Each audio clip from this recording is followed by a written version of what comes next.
जय कौली शंकर महादेव की जय हो मित्रों। और मैं अपने गुरुजी को दिन में प्रणाम करती हूँ, मैं गुरु माता जी को दिन में प्रणाम करती हूँ।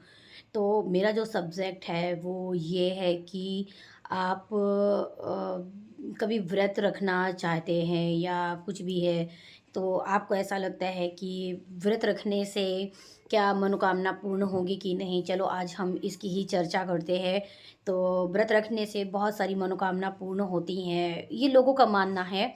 और व्रत रखने से हमारी बड़ी-बड़ी जो ख्वाहिशें हैं वो पूरी हो जाती है। और इस चीज़ के लिए हमारे गुरुजी ने कहीं पे भी वर्णन नहीं किया है, ना ही गुरुजी ने कभी किसी को, जब माइक में आप सामने खड़े होते हैं तो गुरुजी ने कभी भी ऐसा नहीं कहा है कि तेरे ऊपर मंगल है तो मंगलवार का व्रत रहना, तेरे ऊपर गुरु का है तो गुरुवार व्रत रहना, तेरे ऊपर शनि का है तो शनिवार रहना। मैंने पहला ही धाम देखा है जो कभी भी किसी औरत को या आदमी के लिए, या आदमी को उसके एक खुद के ग्रह नक्षत्रों के लिए वो पूजा पाठ तो क्या, वो किसी भी प्रकार की व्रत रखने को नहीं बोलते। अब मेरा भी मानना शुरू से, मेरा एक बचपन से एक वो था, मैं शादी के पहले मैं ना व्रत रहती थी, क्योंकि होता है ना कि छोटे बच्चे किसी को देखते हैं तो व्रत रहते हैं। अब बड़े होकर के ये पता चला शादी के बाद, जब ज़्यादा खोज करते निकली और मुझे थोड़ा सा एक सर्दी जुकाम की मुझे बीमारी है। तो अभी रिसेंटली मैं 8 सालों के बाद मैं व्रत रही। तो व्रत मैंने किसी भगवान के लिए मैं नहीं रही, पर ठीक है, मैं इसलिए व्रत रही कि कभी मुझे ये दवाई खानी पड़ती, कभी ये दवाई खानी पड़ती। मैंने बोला जब खाना ही नहीं खाऊंगी तो नुकसान क्या करेगा। तो मैंने निर्जला व्रत रहा, मतलब ना तो पानी पीऊँगी तो बॉडी को ठंडक नहीं जाएगी, और ना ही तो मतलब पानी पिएंगे तो ठंडक जाएगी। हो सकता है मेरे बॉडी में क्या है जो मुझे गर्म कर रहा है, ठंडा कर रहा है, तो मुझे बैलेंस बनाने के लिए मैं व्रत थी। ओके। तो इसी तरह मैं व्रत थी ही।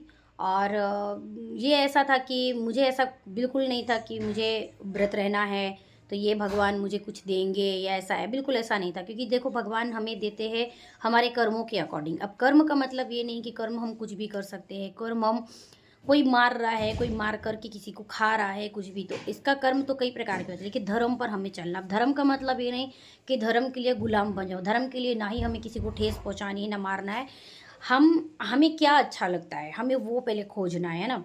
तो यही सारी चीज़ें हैं। कुछ बोलते हैं कर्म प्रधान है, कर्म प्रधान है बिल्कुल, धर्म भी प्रधान है। पर धर्म भी ऐसा है कि कुछ धर्म जानबूझ करके बनाए गए हैं और बोलते हैं कि बस आपको इसी में ही चलना है, तो वो भी सही नहीं है। हाँ, मुझे लगा कोई आएगा। तो धर्म ही मेन है। अब धर्म किसी का कहता है कि क्यों मैं मांस खाता हूँ तो मैं मांस खाऊंगा और इसे काटूंगा। चलो एक मैं चीज़ बोलती हूँ, क्या आप चाहोगे कि आपके सामने इंसान को कोई मारकर खा सकता है क्या? नहीं ना, वो हमें नहीं अच्छा लगता। अब आप चाहते हो कि आपके अधिकार से छीना हुआ आपको किसी को दे दे क्या? आपको कैसा फील होता है? जिस तरह आपको अच्छी चीज़ें फील करनी है उस तरह ही उस व्यक्ति को। अब अगर यहाँ पे चतुर है, चालाकी है कि मैं इसकी चीज़ें छीन लूँ, मैं ये चीज़ कर लूँ, अगर वही चीज़ बराबर-बराबर से आपको बाँट दी जाए, तो कितना अच्छा हो। चलो एक किसी के घर की हम बात ले लेते हैं। एक घर पे एक माँ-बाप हैं और वहाँ पे 2 भाई-बहन हैं। मतलब 2 भाई हैं, 1 बहन है। एक बहन की शादी हो जाती है, चलो, उसकी शादी में सब कुछ अच्छा खाना, खर्चा सब करते हैं। ये हमारी भारत की एक परंपरा है, ठीक है? पर जहाँ तक मैंने अब सोचा है ना कि आप दहेज देते हो, चलो ठीक है, कई-कई जगह पे आपकी ऐसी शादी होती है कि उस जगह पे आप इतना नहीं दे सकते हो, खर्च भी नहीं कर सकते हो। लेकिन आप इतना खर्च करो कि जो नेसेसरी चीज़ है ना, वही लड़की को दो। जैसे कि टीवी, पंखा, कूलर है तो कूलर है, अगर एसी लगती है, जो चीज़ जैसा लगता है वो दो। ऐसी नेसेसरी चीज़ दो जो आपकी बेटी यूज़ कर सके। अब ऐसी चीज़ें मत दो कि फालतू आप लोगों को खाना खिलाओ, जिन लोगों को आप नहीं जानते उन लोगों को ही बुलाओ। आप नेसेसरी खर्च करो, जितनी चीज़ें होती हैं। अच्छे कपड़े पहन लो, अच्छा वरमाला कर लो, अच्छा चीज़ कर लो, तो भी पैसे की बचत है, ठीक है, अभी शादी माहौल का टाइम होता है, उतनी ही चीज़। अगर आपके पास बहुत पैसे, जैसे मैंने ब्राह्मण और राजपूतों में देखा है, वो लोग 20-20 लाख रुपए खर्च करते हैं।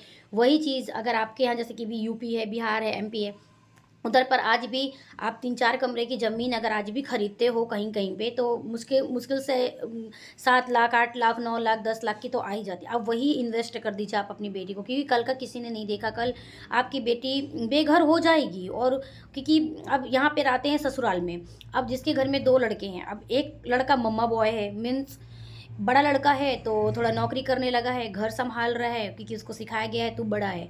और एक मम्मा बॉय है, मम्मा मैं कुछ नहीं कर सकता, मम्मा मैं क्या करूँगा? बड़े भाई ने तो सब कर लिया, छोटा ने कुछ नहीं किया।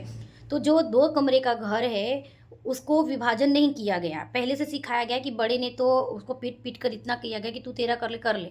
अब जो मम्मा बॉय है, जो उसको माँ ने लाड-दुलार किया और बोला कि तू कमज़ोर है, तू कमज़ोर है, तो वो कमज़ोर ही समझ गया और कभी कमाने की दुनिया बाहर देखा ही नहीं। काश अगर उस घर से जैसे कि बड़े बेटे ने बना लिया, तो वैसा छोटा बेटा भी बना लेता और जो बीच का घर है, उसको प्रेम के लिए रखते, नहीं कि कभी आपके बच्चे हों, उस घर में आओ, खेलो, खाना बनाओ, खाओ।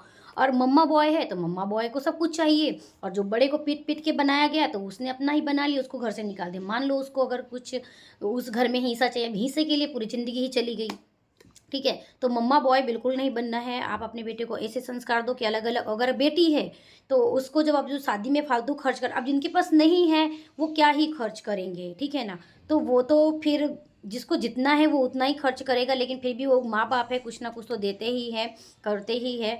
और खुद का घर तो अपना कोई भी नहीं दे देगा क्योंकि इतने सारे लोग होते हैं, ठीक है? तो उस हिसाब से फिर आपको चलना है। फिर अब रह जाता है कि अब परेशान करना। तो अब अगर कोई परेशान कर रहा है, उन्हें लग रहा है कि ससुराल में दी गई जो चीज़ें हैं, वो बहुत दिन तक चलें। देखो, फ्रिज हमारी कोई बहुत दिन तक चलने वाली चीज़ नहीं है, ये सिर्फ़ हमारे जीवन के जीने का एक साधन है। फ्रिज 5 साल, 10 साल तक चल सकती, कूलर है, टीवी 10 साल। अब 10 साल की दी हुई चीज़ में फिर इसके बाद ससुराल वाले लड़ाई करें, मारपीट करें बेटी को, तो आप अपने ही घर की स्त्री को मार रहे हो, पीट रहे हो, ठीक है? क्यों? आप दोनों मिलके कमा लो या आप कमा लो, थोड़ा-थोड़ा जोड़ो, ले लो। घर ले लो। अब बात यहाँ पे आती है, लेकिन जब आप खुद से समझदारी करेंगे तो लड़ाई करने की ज़रूरत नहीं रहेगी। लेकिन जब आती है बात, अब आप यहाँ पे आती है गुरुजी की कि आप इतने सारी चीज़ें क्यों बोले? देखो, गुरुजी कभी भी किसी का घर के लिए, मैंने एक चीज़ देखा, हमारे ये पहले गुरु हैं, ना ये तंत्र मंत्र को बहुत उपाधि नहीं देते हैं, ना ही ये कहते हैं कि तुम ये पहनो तो आपका भविष्य पूरा हो जाएगा, ये खरीदो भविष्य पूरा हो जाएगा। ना वो ये कहते हैं कि आप व्रत रखो। कभी भी उन्होंने किसी बेटी को ये नहीं कहा कि आप अपने पति के लिए व्रत रखो, ना ही किसी पति को कहा कि तुम व्रत रखो कि ये हो जाएगा। अगर ये बताइए, व्रत रखने से अगर भगवान सुन लेते, तो आपको पता है ना, रोड में कितने भिखारी ऐसे हैं जो हर दिन भूखे रहते हैं, सुबह माँगते हैं, उन्हें पता नहीं कि रात का भोजन नसीब होगा कि नहीं, कई बार ऐसे ही सो जाते हैं, कई लोगों के पास इतनी प्रॉब्लम आती है कि भूखे। अगर भगवान सुनते भूखे रहने वालों का, तो हमें काम क्यों करना पड़ता है? और हम अगर काम करते हैं तो सबसे पहले हम सोचते हैं कि आज हम पेट भर खाना खाएँ, तो फिर तभी तो हम नौकरी करेंगे। मज़दूर आदमी मज़दूरी करेगा, ठीक है? तो सबसे पहले खाना खाने में सबसे आगे रहो। आप अच्छा खाओगे तो अच्छे से नींद आएगी, आप कमाने जाओगे। तो नेसेसरी क्या है, आप पेट के लिए ही कमा रहे हो। फिर आपका शरीर है तो तन तो ढकोगे, कपड़े तो लेना होगा। फिर क्या है, फिर रहती है धीरे-धीरे इच्छाएँ कि चलो हम घर बना देते हैं, हमारे बच्चों के लिए रहेगा। कुछ माता-पिता तो बहुत अच्छे होते हैं, जो बहुत पैसे अच्छे कमाते हैं, तो वो 2 घर बनाते हैं। पर देखो, 2 घर किसी-किसी के माँ-बाप नहीं बना पाते, एक ही घर को बहुत अच्छा बनाते हैं, तो उस हिसाब से रास्ता निकालो। अगर सभी बच्चों को दिमाग है तो मैं तो कहती दिमाग से अपना-अपना घर बनाओ, मस्त खाओ, मस्त रहो, किसी के ऊपर डिपेंड ही मत रहो। ठीक है? यही तो जीवन की एक दिनचर्या है। हम अपने गुरु का साथ इसलिए लेते हैं, हमारे गुरु बहुत अच्छा जीवन सिखाते हैं कि जो ये आप भवंडर में पड़े हो, आनुवांशिकता में पड़े हो, हमारे गुरु ये सिखाते हैं, हम गुरु हैं जो हमारे, आप अपना जीवन बहुत अच्छे से जियो, एन्जॉय करो, खुद के लिए सोचो, खुद के लिए सब करो, तो आप अपने लिए करने ही लगोगे, जीने लगोगे। तो मुझे बहुत प्रेरणा मिलती है और ये किया हुआ प्रमाण ही है। तो बस मुझे आपके साथ यही शेयर करनी थी और यही चीज़ बताना था। और गुरुजी पहला ऐसा धाम है कि लड़कियों को वो कभी भी बुरा बोलते ही नहीं हैं और बाय द वे वो किसी को भी नहीं बोलते, इनफैक्ट वो किसी को भी नहीं बोलते हैं। और दूसरी बात है कि कभी भी वो लड़कियों को मतलब वो नहीं करते, प्रेशराइज़ नहीं करते, बेटा तुम यही करो, तुम वही करो, ऐसा बिल्कुल नहीं कहते। ठीक है? वो कहते हैं आपका दिल क्या कह रहा है, पहले ही पूछते हैं ना। और कभी भी किसी के सिर में हाथ रखना, टच करना, ऐसा भी बिल्कुल वो नहीं करते। सिर्फ़ वो आपको स्वयं से पहचानने की रास्ता दिखाते हैं, तो वो मुझे बहुत अच्छा लगता है। आपको कैसे अच्छा लगता है? आप मुझे बताना कमेंट बॉक्स में। तो मुझे देखो इतना ज़्यादा नॉलेज नहीं है और मैं खुद से अपने आप को ढूँढती हूँ, खुद एक्सेप्ट करती हूँ खुद को, फिर मैं आपके सामने रखती हूँ। मुझे बहुत अच्छा लगता है। तो नेक्स्ट वीडियो में मैं आपके साथ फिर से मिलती हूँ। जय बाबा माँ की।